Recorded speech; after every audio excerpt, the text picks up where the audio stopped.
এক রাজা স্বপ্ন দেখে যে তার সবগুলো দাঁত পড়ে গেছে। সাথে সাথে সে মন্ত্রী সাহেবকে ডেকে বললো, মন্ত্রী সাহেব স্বপ্নের ব্যাখ্যা করতে পারে এমন একজনকে ডেকে আনো, আমি আমার স্বপ্নের ব্যাখ্যা জানতে চাই। তো স্বপ্নের ব্যাখ্যা করতে পারে এমন একজনকে ডেকে আনা হলো এবং সে বললো যে রাজা সাহেব, আপনি ছাড়া আপনার চারপাশে সবাই মরে যাবে।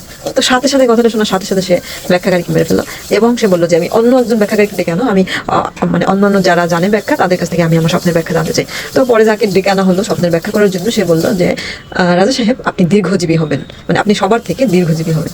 ব্যাপারটা হলো কথাটার অর্থ কিন্তু একই, যে মানে কথাটার অর্থ একই, বাট বলার স্টাইলে কিন্তু একজন চিরবিদায় নিয়েছে আর একজন খুবই প্রিয় পাত্র হয়ে গেছে। তো আমি এই গল্পটা সবসময় আমার মনে পড়ে কিছু কিছু বিষয় আসলেই, যেমন হচ্ছে আমাদের চারপাশে এমন অনেক লোক আছে যে হচ্ছে যাদের সাথে দীর্ঘদিন দেখা হয় না, বাট তারপরেও তার কথা মনে পড়লে শুধু খারাপ স্মৃতিগুলোই মনে পড়ে।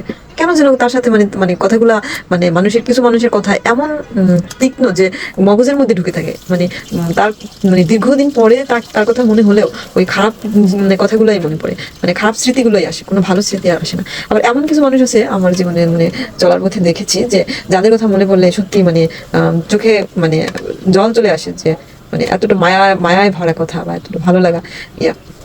আসলে আমরা মানে মানুষের মুখের ব্যবহারটা এরকমই হওয়া উচিত যে জীবনটাই যুদ্ধের, মানে জীবন মানেই যুদ্ধ। এখানে হচ্ছে ভালো কষ্ট থাকবে, সুখ দুঃখ সবকিছু থাকবে। তাই বলে ব্যবহার এতটা খারাপ করা যাবে না বা এতটা কষ্ট দিয়ে কথা বলা ঠিক না, যেটা আমার স্মৃতি মনে পড়লে শুধু এই খারাপ স্মৃতিটাই আসবে মানুষের মনে। জানি ঈশ্বর, জানে আল্লাহ, তোমার প্রেমের কত মূল্য। কিছু সৃষ্টি হয়নি ধরা তোমার প্রেমের সমতুল্য। জানি ঈশ্বর, জানে আল্লাহ, তোমার প্রেমের কত মূল্য। কিছু সৃষ্টি হয়নি ধরা তোমার প্রেমের সমতুল্য। এই প্রেম যে আর খারাপ ব্যবহার বা মানুষকে কষ্ট দিলে সেটা আল্লাহর কাছ থেকে ফিরে পাওয়া যায়, আল্লাহ সেটা ফেরত দিয়ে দেন। আর হ্যাঁ, যাই হোক, রান্না ফিরে আসি। আজকে আমি 3 পদের ডাল দিয়ে খাসির মাথা দিয়ে রান্না করব। সেটার জন্য আমি প্রথমে ডালটাকে ভেজে নিয়েছি।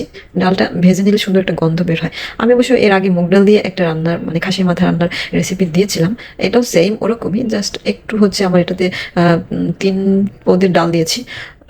এই তো, আর একটু মশলা একটু চেঞ্জ আছে। যাই হোক, তো এটা রান্নার কৌশল একই রকমের। তো এই যে দেখেন, আমার রান্না কিন্তু হয়ে গেছে। আর এটা সকালবেলা কিন্তু রুটি বা চাপটি দিয়ে খেতে কিন্তু দুর্দান্ত লাগে, ভাতের সাথেও কিন্তু এটা অনেক অনেক মজা। আসলে আমি অত ভালো বেশি রান্না করতে পারি না, বাট যেটুকুই রান্না পারি সেটুকু সবার সাথে শেয়ার করি আমার ভালো লাগা থেকে। ভালো লাগলে লাইক কমেন্ট শেয়ার দিয়ে পাশে থাকবেন, আর ভালো না লাগলে স্কিপ করবেন। Thank you so much. আল্লাহ হাফিজ, বাই বাই, টাটা।